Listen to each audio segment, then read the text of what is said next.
Man, lying signs and wonders, first and foremost, but Yeah. above all else, is it's going to necessitate a tremendous amount of manipulations of people's realities, of their corporal realities. And this is, I think, why there's just such an impetus of censorship and the push towards getting people to speak with this forked tongue and perfecting this art of how can we control and perpetually influence the minds of men. So on one side of it, I believe that there still is a critical need for the technological exposition of this power play to be brought to the surface without having constant programming available to the masses of the entire world where they can actually manipulate people's information and go into that media war until they can get total domination of that. I believe that there's going to be seasons where they do beta runs, localized areas where there's the human terrain capturing first and foremost, where there's a huge development of that human terrain. And I think that's why the tech medias have been financed so much by that black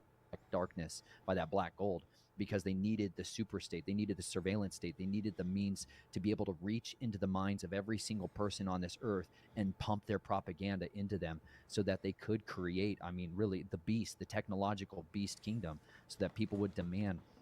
so much of the augmentation, that the conveniences and the I want to be able to have my cake and eat it too, and the technological demand for artificial intelligence and transhumanism and the augmentation of individuals so they could participate in the metaverse in this other realm and to escape reality. That to me still is one of the most important pieces that we sit on the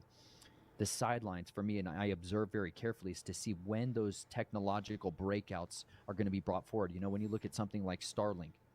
and a lot of what Elon Musk and the technology is doing, on one side of it, they're using it as this means to be able to bring internet to people that don't have it. But even if you pay attention to what the military, obviously you can't go shooting any, you can't be putting satellites up to that level, to that degree, without a huge interlocking between the United States military industrial complex. And so even some of what they're requesting with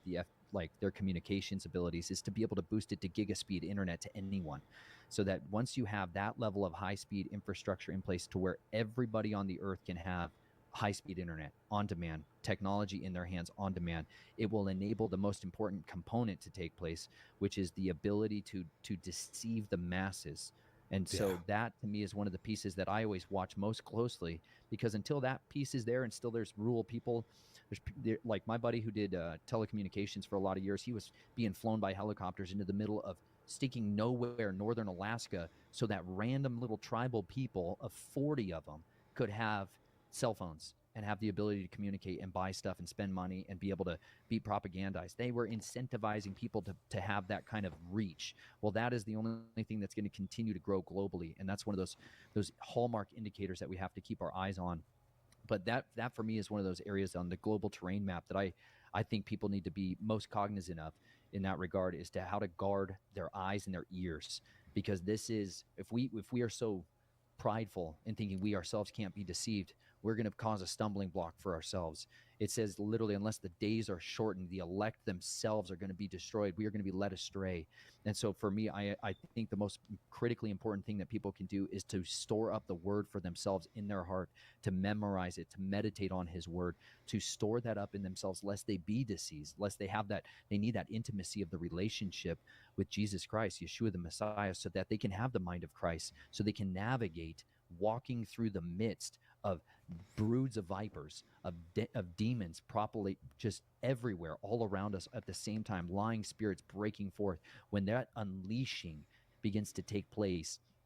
many people's hearts will fail them for fear of looking after these things that are coming on the earth. When people are truly witnessing for themselves radical violence in front of their face, when the United States is destroyed, the old power of the United States is brought low, and when that starts to take place, the crushing defeat that will happen in so many people whose God has been this country, this country's literally been their God to them. The identity that gets destroyed when that's brought low will be looking for someone to rebuild it. Out of those ashes, they're going to look for somebody that will exalt them and lift them from that heap, and so many others. So that's why I'm very cautious at trying to navigate what is to come ahead, because there is an agenda that's at stake that I believe I have to look at all kinds of other researchers and what the scripture says when I see all of these different actors coming onto the stage to see who of them is going to be their little chosen horse for the next season. Yeah.